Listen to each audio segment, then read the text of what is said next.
बिस्मिल्लाहिर्रहमानिर्रहीम। अस्सलाम वालेकुम दोस्तों। बयान किया जाता है कि बनी इसराइल में एक इंतहाई नेक शख्स रहा करता था जिसे अल्लाह ताला ने ज़ाहिरी हुस्न व जमाल भी बहुत दे रखा था। वो अपने हाथ से ज़मील बनाता और फरोख्त करके अपना गुजर बसर किया करता। एक दिन वो बादशाह के दरवाजे पर से गुजर रहा था कि बादशाह की बीवी की खादमा ने इसे देख लिया। जाकर मलका से कहने लगी कि यहाँ से एक आदमी है, ऐसा हसीन शख्स कभी नहीं देखा, ज़मील फरोख्त करता फिर रहा है। मलका ने हुक्म दिया, मेरे पास लाओ। इसे लाया गया तो इसे देखते ही मलका इस पर लट्टू हो गई। कहने लगी, ज़मीलें फेंक दे और ये चादर संभाल। बांदी से कहा, तेल और खुशबू वगैरह ला, हम इससे अपनी हाजत पूरी करेंगे। और आबिद से कहने लगी कि अब तुझे ज़मीलें बेचने की जरूरत नहीं रहेगी। आबिद बार बार इनकार करता रहा। कहने लगी कि अगर तू ये काम नहीं करना चाहता तो इसके बगैर यहाँ से बाहर नहीं जा सकता, और दरवाजे बंद करने का हुक्म दे दिया। आबिद ने ये हाल देखा तो कहने लगा कि तुम्हारे महल के ऊपर कोई जरूरत की जगह है? कहने लगी, हाँ। बांदी को हुक्म दिया कि इसके लिए पानी वगैरह ऊपर ले जा। ये आबिद शख्स ऊपर छत के एक कोने की तरफ गया। देखा कि महल बहुत ऊंचा है, कोई ऐसी चीज नहीं जिसके साथ लटक कर नीचे उतर जाए। और आखिर अपने निफ्स से बातें करना शुरू कर दी कि तू 70 बरस से अपने रब करीम की रजा की तलब में लगा रहा, रात दिन इसी की इबादत में गुजरते थे। तुझ पर आज एक ऐसी शाम आई है जो तेरी इस तमाम मेहनत को जाया कर देगी। वल्लाह तुझसे बढ़कर कोई खाइन न होगा। अगर ये शाम तेरे अमाल को फसाद कर देगी, आखिर अल्लाह को क्या मुंह दिखाएगा। गर्स इसी तरह से वो अपने आप को खिताब करता रहा और आपस में बातें करता रहा। हुजूर अकरम सल्लल्लाहु अलैहि वसल्लम फरमाते हैं कि जब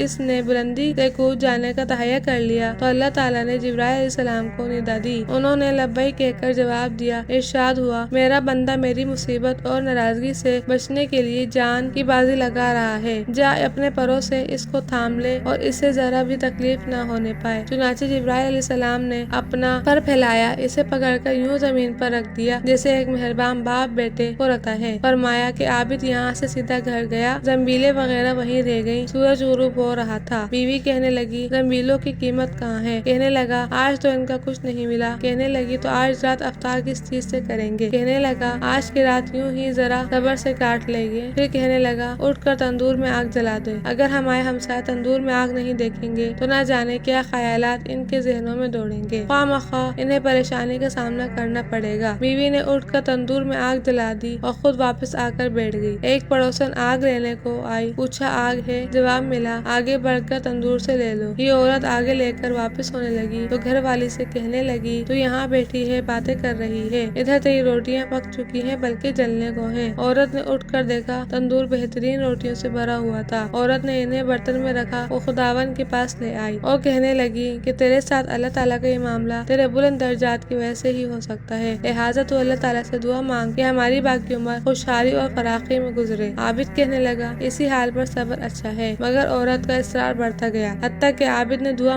करने का वादा कर लिया। आधी रात को उठकर नमाज पढ़ी और अल्लाह ताला से दुआ मांगने लगा कि अल्लाह, मेरी बीवी का इसरार और तकाजा ये है कि इसको बाकी उम्र में खुशहाली और फराखी अता फरमा। इतने में छत फट गई। याकूत और मोतियों से भरी हुई एक तश्तरी नीचे आई जिससे तमाम घर जगमगा उठा। आबिद ने बीवी का पांव दबाया जो करीब ही में सोई हुई थी और कहा कि उठकर बैठ, जो कुछ मांगती थी वो संभाल ले। औरत बेदार होकर कहने लगी, जल्दी ना करो, इस मकसद के लिए तो तूने मुझे ना ही जगाया होता। मैं तो ख्वाब देख रही थी कि सोने की बहुत सी कुर्सियां बिछी हुई हैं जो बहुत से हीरे जवाहरात से लदी हुई हैं, मगर इनमें सुराख है। मैंने पूछा, ये कुर्सियां किसकी हैं? जवाब मिला, ये तेरे खावन के बैठने के लिए हैं। मैंने पूछा, ये सुराख क्या है? जवाब मिला, ये वही नक्स और कमी है जो दुनिया की जल्दबाजी की वजह से वाक़ हुई है। तो मैंने कहा कि मैं किसी ऐसी चीज की ख्वाहिश नहीं रखती जिससे तेरी निगाह में नक्स पैदा हो, लिहाजा अपने रब से इसे वापस करने की दुआ कर लो। आबिद ने दुआ की और तश्तरी वापस चली गई। वाक़े का सबक ये है कि बेशक जो अल्लाह के खौफ से अपने आप को नफसानी ख्वाहिशात से बचाता है तो अल्लाह ताला यकीनन इसकी मदद फरमाता है। अल्लाह पाक से दुआ है कि अल्लाह पाक हमें इस वाक़े से सबक हासिल करने की, इस पर अमल करने की